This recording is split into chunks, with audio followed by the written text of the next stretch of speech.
అలాగే నా తోటి ఎమ్మెల్యే సొంగ రోషన్ కుమార్ గారికి, అలాగే మాజీ ఎమ్మెల్యే గంటా మురళి గారికి, అలాగే వేదికను వచ్చిన పెద్దలకు, వేరే నాయకులకు, అలాగే ఈ సమావేశానికి విచ్చేసిన నూజివీడు కార్యకర్తలకు, నాయకులకు అందరికీ కూడా నమస్కారాలు తెలియపరుస్తున్నా.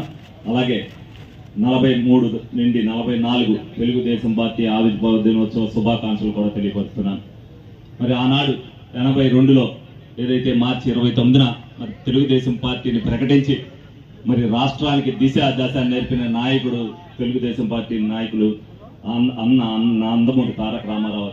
ఆ రోజు మరి ఆంధ్రప్రదేశ్కి ఒక గర్వకారణం. రాజకీయాలకి ఏంటనేది తెలియని ప్రజలకి రాజకీయం అంటే ఏంటో నేర్పింది అన్న తెలుగుదేశం పార్టీ అధ్యక్షులు నందమూరి తారక రామారావు. ఆ రోజున ప్రతి ఒక్కరికి కూడా తెలియదు రాజకీయాలు ఇలా ఉంటాయని కానీ, ఓటు ఎవరికి వేయాలని కానీ. ఆంధ్ర ప్రజలు అంటే ఏదో గొర్రెల్లాగా వేసేస్తారనే చేతి కాంగ్రెస్ గవర్నమెంట్ లో ఉండేది. అటువంటి దాన్ని పారద్రోలి మరి ఎన్టీ రామారావు గారు మరి తెలుగుదేశం పార్టీని గెలిపించడం జరిగింది.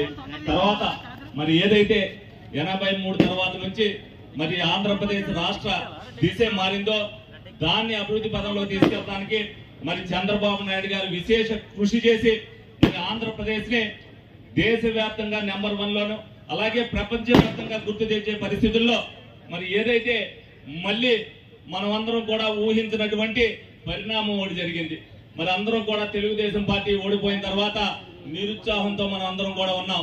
కానీ తెలుగుదేశం పార్టీ అంటే ఏంటి అనేది ఆ రోజున 82, 83లో కాదు చూపించడం, 2024లో తెలుగుదేశం పార్టీ దమ్మంట అనేది మనందరం కూడా కార్యకర్తలందరూ కూడా చూపించడం జరిగింది. ప్రతి ఒక్కరం కూడా ఆ రోజు తెలుగుదేశం పార్టీ గెలవాలన్న కృత నిశ్చయంతోనే మనం అందరం కూడా పనిచేశాం. ప్రతి ఒక్కరు కూడా ప్రజల దగ్గరికి వెళ్ళాం. ఆ పార్టీని దింపండి, తెలుగుదేశం పార్టీని గెలిపించమని అడిగాం.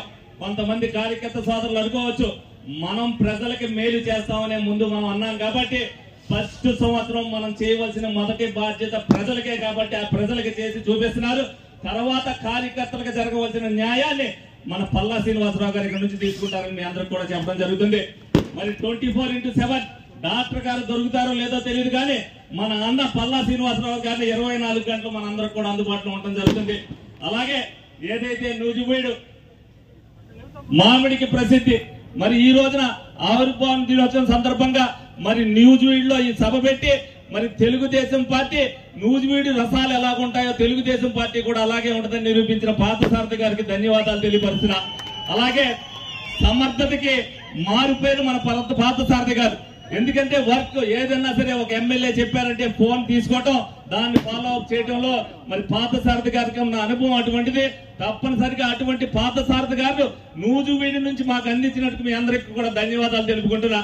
మరి అదే విధంగా తెలుగుదేశం పార్టీ కార్యకర్త ప్రతి ఒక్కరు కూడా రాష్ట్ర అభివృద్ధి కోసం ఏదైతే ఐకమత్యంతో మనం పోరాటం చేస్తున్నామో అదే విధంగా కూడా అందరూ సహకరించాలని సందర్భంగా మీ అందరినీ కూడా తెలుసుకుంటూ నన్ను ఈ కార్యక్రమంలో భాగస్వామ్యం చేసినందుకు మరి పార్థసారథి గారికి ధన్యవాదాలు తెలుపుకుంటూ సెలవు తీసుకుంటున్నాను. Thank you.